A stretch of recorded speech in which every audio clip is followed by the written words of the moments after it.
शुरुआत बड़ी खबरों के साथ। ईरान युद्ध के बीच दिल्ली में मुलाकात। आपको बता दें कि ईरान के डिप्टी विदेश मंत्री की मुलाकात हुई है। विदेश मंत्री एस जयशंकर से मुलाकात हुई। एस जयशंकर से मिले हैं सईद। तो इस वक्त की बड़ी खबर आपको बता दें, क्योंकि जिस तरीके की स्थिति अभी बनी हुई है, ऐसे में ये मुलाकात विशेष रूप से महत्व रखती है। ईरान के डिप्टी विदेश मंत्री ने भारत के विदेश मंत्री एस जयशंकर से मुलाकात की है और हालिया मुद्दों पर लगातार चर्चा जो है वो यहां पर की गई है। इस वक्त की बड़ी खबर आपको बता रहे हैं। तो एस जयशंकर से मिले हैं सईद खतीबजादेह। तो आपको बता दें कि इस वक्त की ये बड़ी जानकारी है, जहां पर ईरान में जिस तरीके की स्थिति अभी बनी हुई है, तो ऐसे में स्वाभाविक है कि लगातार मुलाकातों का जो दौर है वो देखने को मिलेगा। ईरान युद्ध के बीच दिल्ली में महत्वपूर्ण मुलाकात हुई है। तो बता दें आपको कि ईरान युद्ध के बीच दिल्ली में मुलाकात का जो सिलसिला है वो फिलहाल देखने को मिला है। ईरान के डिप्टी विदेश मंत्री की मुलाकात हुई है भारत के विदेश मंत्री से।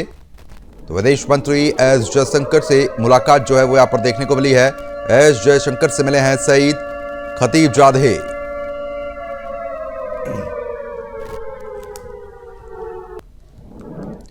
अब आगे बढ़ते हैं। ईरान जंग पर यूरोप के साथ यूएस का टकराव। यूके, स्पेन और फ्रांस के रुख से ट्रंप नाराज हैं। सैन्य अड्डे के इस्तेमाल को लेकर टकराव देखने को मिल रहा है। ब्रिटेन ने शुरू में यूएस को नहीं दिया बेस। तो बड़ी जानकारी आपको बता रहे हैं। यूके, स्पेन और फ्रांस के रुख से ट्रंप भी नाराज। सैन्य अड्डे के इस्तेमाल को लेकर टकराव की स्थिति बनी हुई है। ब्रिटेन ने शुरू में यूएस को अपना बेस नहीं दिया था, जिसके बाद स्थिति बेहद तनावपूर्ण जो है वो यहां पर लगातार देखने को मिल रही है। तो ईरान जंग पर यूरोप के साथ यूएस का टकराव देखने को मिल रहा है। यूके, स्पेन और फ्रांस के रुख से ट्रंप की नाराजगी साफ तौर पर देखने को मिल रही है। तो सैन्य अड्डे के इस्तेमाल को लेकर टकराव की स्थिति है।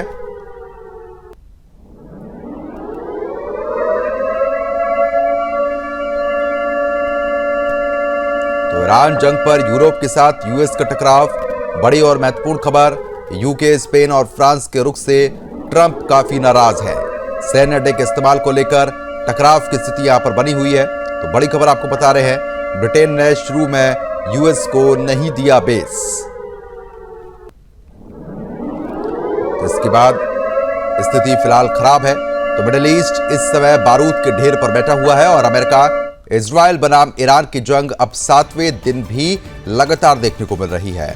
तेहरान से लेकर पूरे ईरान में तबाही के निशान दिखाई दे रहे हैं। ईरान की रेड क्रिसेंट सोसाइटी के मुताबिक अमेरिका और इजराइल के हमले में अब तक 3000 से ज्यादा घर और करीब 500 दुकानें तबाह हो चुकी हैं।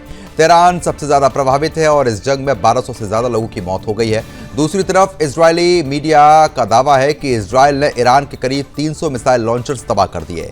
ईरान में अब तक 1300 से ज्यादा हमले हो गए हैं, जिनमें से 14 मेडिकल सेंटर भी निशाना बनाए गए। स्थिति ऐसी है कि कई शहरों में बिजली पानी की सप्लाई ठप है। इसी बीच अमेरिका के राष्ट्रपति ट्रंप ने ईरान के नेतृत्व को लेकर बड़ा बयान देकर आग में घी डाल दिया। ट्रंप ने साफ कर दिया कि ईरान को नया सुप्रीम लीडर चुनने से पहले अमेरिका की भूमिका स्वीकार करनी होगी और अगर नया नेतृत्व भी पुरानी नीतियों पर चला तो आने वाले सालों में अमेरिका और ईरान के बीच टकराव तय है। ट्रंप का यह बयान सीधे तौर पर ईरान के मौजूदा सुप्रीम लीडर अली खामेनेई और उनके उत्तराधिकारी को लेकर चल रही अटकलों पर हमला माना जा रहा है। ट्रंप ने खामेनेई के बेटे को उत्तराधिकारी मानने से भी साफ तौर पर इनकार कर दिया है। उधर ईरान भी पीछे हटने के मूड में नहीं दिख रहा। तेहरान का दावा है कि कुवैत, बहरीन और यूएई में मौजूदा करीब 20 अमेरिकी सैन्य ठिकानों को उसके हमलों में नुकसान पहुंचा है। अगर ये दावा सही साबित होता है तो ये जंग सिर्फ इजराइल ईरान तक सीमित नहीं रहेगी, बल्कि पूरा मिडिल ईस्ट सीधे युद्ध के घेरे में आ सकता है। साफ है कि मिडिल ईस्ट में चल रही ये लड़ाई अब सिर्फ मिसाइलों की जंग नहीं रही, बल्कि सत्ता, प्रभाव और वैश्विक दबदबे की लड़ाई बन चुकी है। एक तरफ अमेरिका और इजराइल ईरान की सैन्य ताकतों को तोड़ने में जुटे हैं, तो वहीं दूसरी तरफ ईरान भी पूरे क्षेत्र में अमेरिकी हितों को चुनौती देने की कोशिश कर रहा है।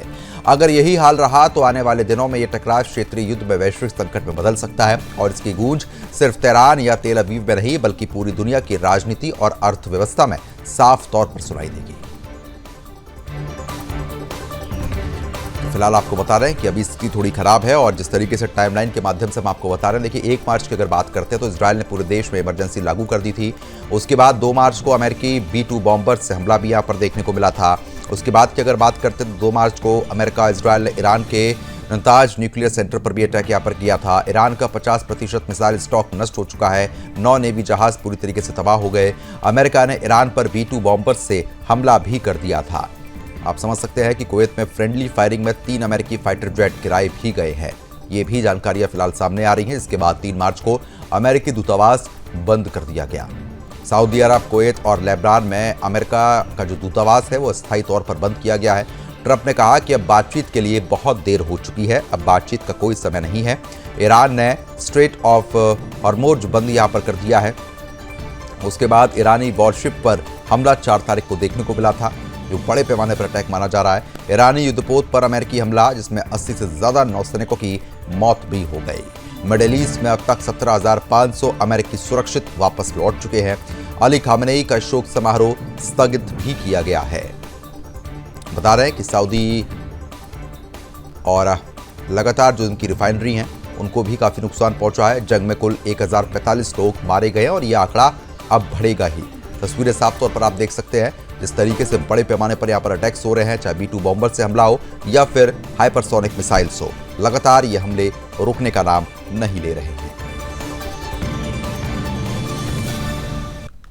और इसी बीच एक खास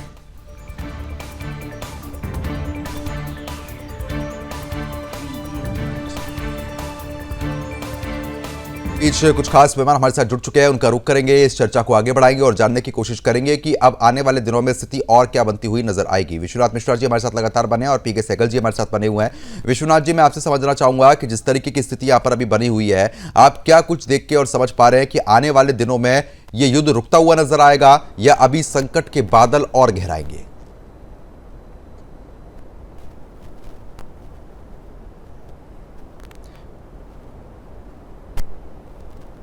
मेरी आवाज आ रही है जी? धन्यवाद।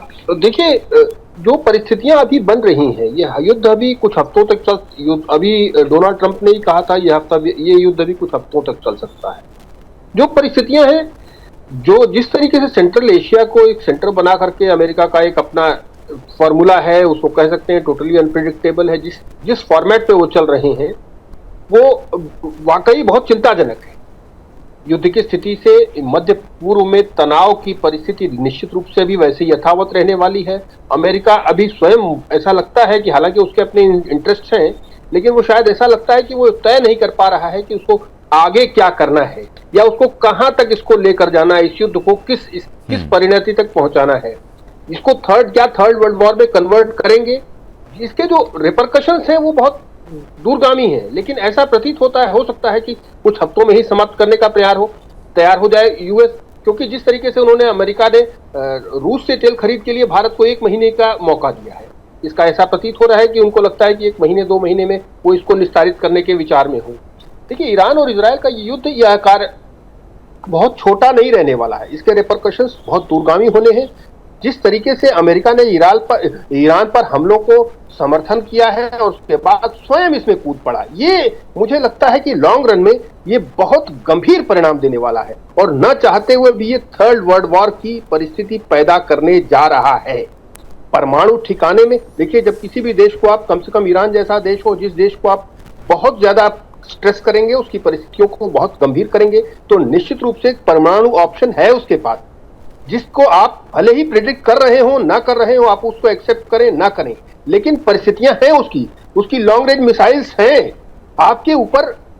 उनका जो एक्शन है वो शुरुआत हो चुकी है, लेकिन अब वो कहां तक लेकर जाएगा, अमेरिका इसको कहां तक ले जाना चाहता है इस युद्ध को, या अमेरिका इसका निस्तारण करने का कहीं उसने टाइमलाइन सेट की है, ये निश्चित रूप से इसको अभी प्रेडिक्ट करना थोड़ा सा मुश्किल है, क्योंकि कई बार अमेरिकन जो एक्सपर्ट्स हैं वो स्वयं नहीं तय कर पा रहे हैं कि उन्हीं के प्रेसिडेंट किस तरफ उनके देश को ले जाना चाह रहे हैं। तो मुझे लगता है अभी still it is unpredictable, we have to keep our fingers crossed. अभी भी हम ये कुछ प्रेडिक्ट करने की स्थिति में नहीं है कि अमेरिका वास्तव में क्या इसको युद्ध को रोकने का कोई प्रयास करने की स्थिति में है या ये थर्ड वर्ल्ड वॉर की ओर जा रहा है। लेकिन सहगल जी, क्योंकि देखिए, अब एक तरफ तो रोकने की कोशिश यहाँ पर कहीं दिखती नजर भी नहीं आ रही है, ईरान की तरफ से तो कोई ऐसी प्रतिक्रिया आ नहीं रही, लेकिन अमेरिकी नेता यानी कि ट्रंप लगातार ये कह रहे हैं, उनका मूड तो साफ तौर पर ये लग रहा है कि भाई हम तो नहीं रुकेंगे, जवाब तुरंत दिया जाएगा। अगर ऐसे ही जवाब चलता रहेगा, आदान प्रदान होता रहेगा हथियारों का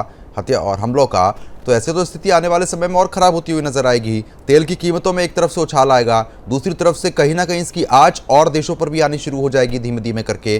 किस तरीके से रोक लगती नजर आ सकती है आपको? सहगल जी, एक बार माइक को आप अनम्यूट कीजिए। माइक अनम्यूट है। मैं स्थिति बहुत ही ज्यादा गंभीर है, बहुत ही ज्यादा चिंताजनक है। पूरी दुनिया का इसका असर ऑलरेडी पड़ना शुरू हो गया है। स्टॉक मार्केट क्रैश हो रही है, इन्फ्लेशन बढ़ जाएगा, करेंसीज के रेट गिर जाएंगे, और ऑयल एंड खास करके गैस, एलपीजी और एलएनजी की कीमतें बहुत बढ़ जाएंगी। साथ ही साथ स्ट्रेट ऑफ हॉर्मुज़ बंद होने से बहुत सारे देशों को चिंता है। जहाँ तक जापान का ताल्लुक है और जहाँ तक चाइना का ताल्लुक है, उनका 80 to 85% एनर्जी जो है वहां से यहाँ से आता है। उनके लिए तो बहुत नुकसानदेह है। हिंदुस्तान का भी तकरीबन 55% to 60% ऑयल एंड गैस यहाँ से आता है, एलएनजी यहाँ से आता है, एलपीजी यहाँ से आता है, और हमको बहुत बड़े। सहगल साहब, क्योंकि जिस तरीके से आप लगातार बता भी रहे हैं कि अब देखिए चाहे तेल की कीमतों में उछाल हो या फिर और चीजों में बढ़ोतरी, स्वाभाविक है कि वो देखने को मिलेगी, क्योंकि कहीं ना कहीं युद्ध का असर इन सब चीजों पे आता ही है। अब जिस तरीके से ईरान की बात कर ले, ईरान के पास खोने के लिए कुछ नहीं बचा, अपना प्रमुख नेता वो खो ही चुका है। अब उसके बाद वो फुल पलटवार मूड में है, यानी कि अगर अमेरिका उसको थोड़ा भी चिताएगा तो वो पलटवार करेगा, जीत नहीं पाएगा तो मिसाइल तो दागेगा ही। अब ऐसे में तो स्थिति और भयावह होगी। ये लड़ाई काफी से ज्यादा लंबी चलेगी। अमेरिका और इसराइल ने टोटली अंडर एस्टिमेट किया ईरान को, उनकी स्टेइंग पावर को अंडर एस्टिमेट किया है। उनकी गलत फहमी है कि लड़ाई जल्दी खत्म हो जाएगी। ट्रंप ने कहा कि हम 4 से 5 हो सकता है, 4 से 5 हफ्ते लगे, उससे भी लंबी हो सकती है। जहां तक नेतन्याहू का ताल्लुक है, वो कहते हैं ये वॉर जो है कई सालों तक नहीं चलेगी। यानी दूसरे लफ्जों में उनको साफ तौर पर नजर आ रहा है कि ईरान के पास स्टेइंग पावर बहुत ज्यादा है, और उसके पास जो तादाद है मिसाइलों की और ये कामिकाज़े ड्रोन्स की, ये दुनिया में तकरीबन सबसे ज्यादा इनके पास है। बड़े पैमाने पर उनको डिस्ट्रक्शन कर दिया, डिस्ट्रॉय कर दिया, लेकिन उसके बावजूद मेरे मुताबिक लड़ाई बहुत लंबी चलेगी। अमेरिका फंस गया इस लड़ाई में। अमेरिका के डोनाल्ड ट्रंप साफ तौर पे कहते हैं कि इसराइल हमारे बिना भी लड़ाई करने शुरू जा रहा था, और हमने उसकी सहायता के लिए ये लड़ाई में अपने आप को जोड़ा है। उनकी ट्रंप की जो है एंड गेम उनको समझ नहीं आ रही क्या है। हर दूसरे दिन वो बदली कर रहे हैं कि हम ये चाहते हैं, हम ये चाहते हैं, हम ये चाहते हैं। अगर उन्होंने इतिहास पढ़ा होता ईरान का, तो पिछले 2500 साल में ईरान आज तक किसी के आगे झुका नहीं, ना झुकने वाला है, ना ही कोई देश उसको सबड्यू कर सका है। पहले बड़े पैमाने पर लोग वहाँ पे खमेनी के खिलाफ थे, ऑलमोस्ट 40 to 50%, लेकिन जिस दिन उन्होंने खमेनी को जिस माफिक धोखे से मारा है, अपनी इज्जत और आबरू के लिए पूरे के पूरे ईरान के लोग एकजुट हो गए हैं और पूरी अपनी सरकार के पीछे खड़े हैं। और जहाँ तक अली खमेनी है, instead of being a monster that he was turning out to be, he is become a martyr. और ये केवल इस वजह से हुआ है क्योंकि जो अमेरिका और इसराइल ने कार्रवाई की है वो इंट्रिंसिकली गलत है। बातचीत हो रही थी, बातचीत के बीच में उन्होंने इस माफी की कार्रवाई की जिसका कोई अंदेशा नहीं था। साफ तौर पे कहते हैं हमने 9 दिन का आपको अल्टीमेटम दे रहे हैं। इससे पूरी दुनिया बड़ी प्रभावित है, हिंदुस्तान बड़ा प्रभावित है, चाइना बड़ा चिंतित है, और सारे देश बड़े चिंतित हैं। जहाँ तक यूरोप का ताल्लुक है, यूरोप साफ तौर पे कह रहा है, उसके देश कह रहे हैं कि ये लड़ाई जो है इमोरल है। अगर आपने स्टेमर के बातचीत सुनी है, उसने अपने पार्लियामेंट में क्या है, उसने कहा है साफ तौर पे ये वॉर इमोरल है और अनलॉफुल है। और बिल्कुल कहीं ना कहीं ये है कि जो चीजें हैं वो बिगड़ती हुई नजर आ रही है। ठीक है, मिडिल ईस्ट में महासंग्राम जो है वो साफ तौर पर देखने को मिल रहा है विश्वनाथ जी, क्योंकि देखिए एक तरफ तो ईरान लगातार पूरी तरीके से सक्षम नहीं है, लेकिन कई हद तक वो सक्षमता दिखा रहा है और वो इस पैमाने पर खड़ा हुआ है कि अगर उसको छेड़ेंगे तो वो कहीं ना कहीं युद्ध करने की पूरी स्थिति में है। लेकिन मौजूदा स्थिति में रूस और खास तौर पर चाइना की भूमिका आप किस तरीके से देख पा रहे हैं? देखिए, रूस और चाइना टैक्टिकली उनके साथ हैं, वो उनका रोल होना है। आप जो वर्ल्ड ऑर्डर है उसको तो हम आप चेंज नहीं कर सकते हैं ओवरनाइट। ना अमेरिका चेंज कर सकता है, ना कोई व्यक्ति चेंज कर सकता है। The world order remains there, और सबकी मजबूरी है, सभी देशों की मजबूरी ये है कि अगर आपको इस संसार में, इस व्यवस्था में जीवित रहना है, तो आपको उस वर्ल्ड ऑर्डर के हिसाब से अपनी सुरक्षा संरक्षा व्यवस्थित रखनी पड़ेगी। अगर आप इस तरीके से किसी देश के सामने, अमेरिका के सामने, तो इस युद्ध के कारण कोई सरेंडर तो करने जा नहीं रहा है, न चाहे वो रूस हो चाहे वो चाइना हो। दोनों को अपने हित संरक्षित करने का अधिकार है और दोनों करेंगे। उन्होंने हमने को बल्कि ऑफर भी, अपुष्ट सूत्रों के साथ ऑफर भी किया था कि ठीक है आप हमारे यहाँ शरण ले सकते हैं। शायद अगर वो ऐसा कर लेते तो शायद अमेरिका इस तरीके से, क्योंकि अमेरिका का जो मूल टारगेट था वो रिजीम चेंज था, लेकिन अब अमेरिका कहां तक जाता है, अमेरिका, चूंकि अमेरिका की वर्तमान जो लीडरशिप है वो बड़ी अनप्रिडिक्टेबल है। उन्हें खुद भी नहीं पता होता है कि वो कल सुबह क्या कहेंगे, या हो सकता है कि वो वही उनकी स्ट्रेटेजी हो, मैं नहीं कह सकता हूं। लेकिन ऐसी स्थिति में कम से कम ये जरूर कह सकते हैं कि अमेरिका का जो स्टेप है उससे जितने भी देश हैं जो सभी प्रभावित हो रहे हैं वो सब कम से कम अमेरिका के पक्ष में तो खड़े होने की स्थिति में नहीं है। हाँ, यस, डेफिनेटली इजराइल के ये युद्ध इजराइल स्वयं शुरू कर सकता था, अमेरिका इसमें अलूफ हो सकता था, अमेरिका उसमें मदद कर सकता था, लेकिन अमेरिका ने डायरेक्ट एंट्री करके और इसको मुझे लगता है इसको बड़ा गंभीर बना दिया है। अमेरिका ने ये जो सैन्य अभियान जिसको शायद एपिक फ्यूरी कहा उन्होंने, ये मुझे लगता है बहुत गंभीर परिस्थितियों की ओर जाता हुआ दिख रहा है। और अगर इसमें चाइना और रूस का प्रॉपर सपोर्ट, ये आप बैकहैंड सपोर्ट कह सकते हैं, डायरेक्ट सपोर्ट कह सकते हैं, अगर ये बरकरार रहता है तो निश्चित रूप से अमेरिका के लिए बहुत गंभीर समस्या होने वाली है।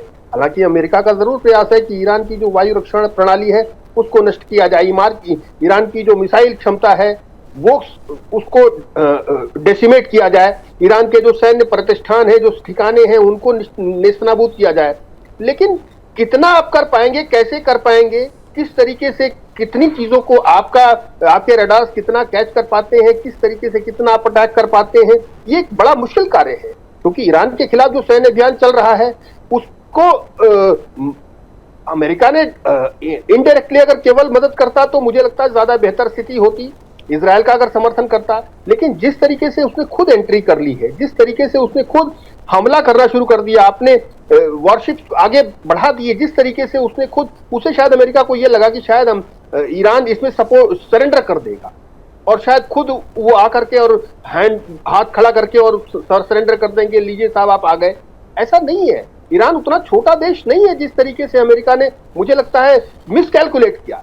ईरान का आप युद्ध का वार देख लीजिए, अगर अमेरिका को पता नहीं क्यों उनको समझ नहीं आया कि जिन देशों में जब जहां गए हैं उन्होंने क्या झेला है। लेटेस्ट अफगानिस्तान में था, कितने वर्षों के बाद, कितने लोगों को गंवाने के बाद, उसके बाद फिर भी आप बिना इज्जत बचाए अपनी इज्जत गंवाकर वहां से भागे। फिर आपने अब अगली आग में अपना हाथ लगा लिया, आप जलती हुई आग में अपना हाथ आप जला रहे हैं। अब कितना है, आप ईरान के खिलाफ आर्थिक प्रतिबंध लगा के क्या पाएंगे, मुझे नहीं समझ आता। ईरान के परमाणु कार्यक्रम को आप कितना रोक पाएंगे? क्या आप चीन को रोक लेंगे? क्या आप रूस को रोक लेंगे? उनसे क्या आप मध्य पूर्व में आग लगा? सही सवाल है आपका। मैं इसका एक बार और इसका जवाब ले लेता हूं। सहगल साहब, जो परमाणु कार्यक्रम को रोकने की बार बार कोशिश हो रही है, चलिए ठीक है अभी के लिए आप रोक लेंगे, फिर कोशिश करेगा ईरान, कब तक रोकेंगे आप? देखो, अमेरिका साफ तौर पे कहता है कि हम हमेशा के उनकी जो न्यूक्लियर कैपेबिलिटी उसको पूरा खत्म करना चाहते हैं। लेकिन ईरान ने साफ तौर पे कहा कि जब हमारा कोई इरादा नहीं है, कोई दिलचस्पी नहीं है न्यूक्लियर हथियार को पैदा करने के लिए, लेकिन हम पीसफुल यूजेस के लिए जरूर एनरिचमेंट करेंगे और उसको एनरिचमेंट हमारा हक है, वो सारे देशों का हक है और उस हक को हम हर प्रकार से कॉम्प्रोमाइज नहीं करेंगे। लेकिन साथ ही साथ अमेरिका चाहता है कि वहाँ पे जो सरकार है उसकी तब्दीली हो। चाहते हैं कि वहाँ ऐसी सरकार हो जो प्रो अमेरिका हो, प्रो इजराइल हो, प्रो डेमोक्रेसी हो, ना कि ऑटोक्रेसी। लेकिन आज तक दुनिया में किसी प्रकार से कभी भी रिजीम चेंज नहीं हुआ विदाउट इंडक्शन ऑफ ट्रुप्स। और जिस दिन अमेरिका ने गलती से ट्रुप्स उतारे, उनके हंड्रेड्स ऑफ बॉडी बैग्स वापस जाएंगे और वो अमेरिका के पब्लिक कभी भी एक्सेप्ट नहीं करेगी। दुनिया में एक भी जगह कोई जंग जीती नहीं गई केवल एयर पावर और मिसाइल पावर के माध्यम से। और अगर अमेरिका समझता है कि जंग जीत जाएगा एयर पावर और मिसाइल पावर के माध्यम से, तो बैडली मिस्टेकन है। जहाँ तक अपने रशिया और चाइना का पूछा, रशिया, चाइना और नॉर्थ कोरिया जो है इनडायरेक्टली इन्वॉल्व है, लेकिन वो उनके पास कोई टारगेट नहीं है। क्या वो अमेरिका के बेड़े को हिट करेंगे? That be a direct attack on America. क्या वो अमेरिकन के जो बेसिस है 27 बेसिस, उनको हिट करेंगे? नो। क्या वो मिडिल ईस्ट कंट्रीज को हिट करेंगे? किसको हिट करेंगे? क्या वो ईरान को हिट करेंगे? इसलिए उनका कोई मिलिट्री टारगेट किसी प्रकार का नहीं है। Only thing what they can do is political, diplomatic, moral and weapon support. और वेपन सपोर्ट में भी अभी काफी ज्यादा मुश्किल है इस समय हवाई जहाज से उनके पास सामान भेजना और समुद्री मार्ग से, क्योंकि इसके ऊपर सबके ऊपर अमेरिका की निगरानी है। लेकिन उसके बावजूद भी क्लैंडस्टीनली कई तरीकों से ये वेपन भेजे जाते हैं। और अमेरिका अगर इसमें फंस जाता है तो रशिया और चाइना दोनों के लिए बहुत ही अच्छा होगा, दोनों बड़े खुश होंगे। नॉर्थ कोरिया बड़ा खुश होगा कि अमेरिका यहाँ फंस के ना। ट्रंप जो है दुनिया को दर्शाना चाहते थे कि he is a permanent peace maker और इतिहास में पीस मेकर के तौर पे अपने आप को दर्शाना चाहते थे। लेकिन बिल्कुल, कहीं ना कहीं कोशिश अमेरिका की है। ठीक है, आप दोनों खास मेहमानों का बहुत बहुत शुक्रिया हमारे साथ जुड़ने के लिए, इस मुद्दे पर विस्तार पूर्वक चर्चा करने के लिए। साफ तौर पर आपने देखा, अब ये जंग लगातार चल रही है, देखना होगा कि कितने दिन और इस जंग में लगातार घी में जो आग में जो घी डालने का काम लगातार ट्रंप कर रहे हैं, उसका असर कितने दिन और देखने को मिलता है।